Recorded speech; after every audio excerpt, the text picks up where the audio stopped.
तर गरोदर महिलेस फळ विक्रेत्यांकडून मारहाण, त्याच भागात मनपाची अतिक्रमणावरती धडक कारवाई. नगरसेवक किंवा कोणीही कारवाई थांबवण्याचा प्रयत्न केल्यास गुन्हा दाखल होऊन पदास मुकावं लागणार असल्याचा इशारा. शहागंज चमन भागात एका गर्भवती महिलेला व तिच्या पतीला फेरीवाल्याकडून झालेल्या मारहाणीच्या घटनेनंतर मनपा प्रशासन ऍक्शन मोडमध्ये आलं असून गुरुवारी शहागंज भागात अतिक्रमण हटवण्याची कारवाई करण्यात आली आहे. तर कारवाई दरम्यान नगरसेवक किंवा कोणीही कारवाई थांबवण्याचा जर प्रयत्न केल्यास त्या व्यक्तीला गुन्हा दाखल होऊन पदास मुकावं लागणार असल्याचा इशारा प्रशासकांच्या वतीने देखील देण्यात आला आहे. छत्रपती संभाजीनगर शहरातील गजबजलेल्या शहागंज चौकात काल गर्भवती महिलेला फेरीवाल्याकडून मारहाण झाल्याची संतापजनक घटना घडली आहे. या घटनेनंतर आज महापालिका प्रशासनाने तात्काळ ऍक्शन घेत अतिक्रमण हटाव मोहीम राबवली.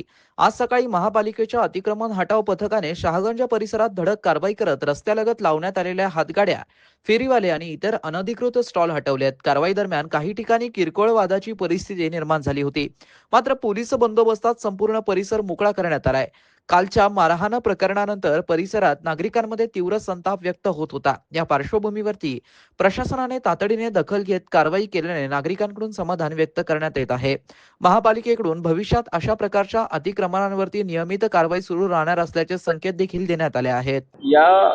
शहागंज या भागामध्ये आम्ही 2 दिवसांपूर्वीच महानगरपालिकेतर्फे जाहीर आवाहन इथल्या नागरिकांना, इथल्या जो हातगाडीवाले आहेत, इथले दुकानदार आहेत, या सर्वांना आम्ही नम्र आवाहन केलेलं होतं की आपण या ठिकाणी जे रस्त्यावरती जे वाहतूक आहे ती वाहतूक सुरळीतरित्या सुरू होऊ द्या. आपल्याला जे व्यवसाय करायचे आहेत ईदच्या अनुषंगाने आम्ही त्याच्याबद्दल कुठलंही म्हटलेलं नव्हतं. मात्र सर्वसामान्य ज्या या भागातून जाणारे नागरिक आहेत त्यांना कुठल्याही प्रकारचा त्रास न व्हावा हा त्यामागचा उद्देश होता. मात्र काल एक अनुचित प्रकार या ठिकाणी घडला की एका दाम्पत्याला आणि त्यातल्या त्यात एक जी महिला होती, जी गरोदर होती, त्या महिलेला पण इथे मारहाण करण्यात आली, धक्काबुक्की करण्यात आली. त्यामुळे या ठिकाणी कारवाई करण्याबाबतीमध्ये आणि या ठिकाणी मध्ये नागरिकांना जे काही असुविधा होत आहे त्यांच्या मुवमेंट करण्यामध्ये, यासाठी आज महानगरपालिकेचं पथक इथं आलेलं आहे.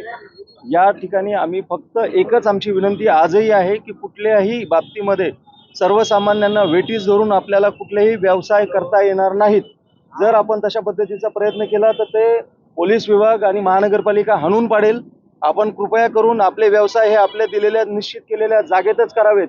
सर्वसामान्य लोकांना वेठीस धरू नये. कृपया करून आपण आपले व्यवसाय हे जे एका मर्यादेपेक्षा पुढे जर आले तर याच्यानंतर अतिशय कठोर कारवाई प्रशासनामार्फत करण्यात येईल. त्यामुळे आपण याची कटाक्षाने नोंद घ्यावी आणि याच्यामध्ये कुठल्याही प्रकारचं जात, धर्म, पंथ, वंश याच्याबद्दल आमचं कुठलंही म्हणणं नाहीये. आमचं म्हणणं आहे सर्वसामान्यांना वेठीस धरून कुठल्याही प्रकारची व्यवसाय करणं हे अभिप्रेत नाही आहे अशा ठिकाणी. आणि हा अतिशय गजबजलेला भाग आहे.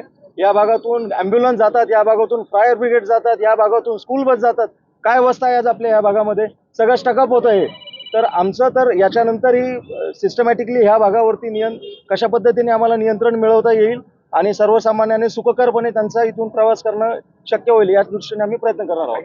नगरसेवक या सगळ्या ज्या कारवाई सुरू आहेत थांबवण्याचा प्रयत्न करतायत असंही निदर्शनास आलेलं नाही, आम्ही आमच्या सर्व टीम्सला सांगितलेलं आहे. माननीय आयुक्त महोदयांनी स्पष्ट निर्देश दिलेले आहेत की अशा प्रकारे शासकीय कामात कोणी अडथळा आणण्याचा प्रयत्न केला तर त्यांच्यावरती डिस्क्वालिफिकेशन करण्यात येईल, त्यांची प्रोसेस सुरू करण्यात येईल, 353 दाखल करण्यात येईल. ह्या ठिकाणी कुठल्याही दबावाला महानगरपालिका प्रशासन हे बळी पडणार नाहीये हे मी स्पष्टपणे नमूद करू इच्छितो. मित्रांनो, ही बातमी तुम्हाला कशी वाटली आमच्या कमेंट बॉक्समध्ये प्रतिक्रियेच्या स्वरूपात नोंदवायला विसरू नका. अशाच बातम्या बघण्यासाठी आणि अपडेट राहण्यासाठी आमच्या YouTube चॅनलला सबस्क्राईब करायला विसरू नका. धन्यवाद.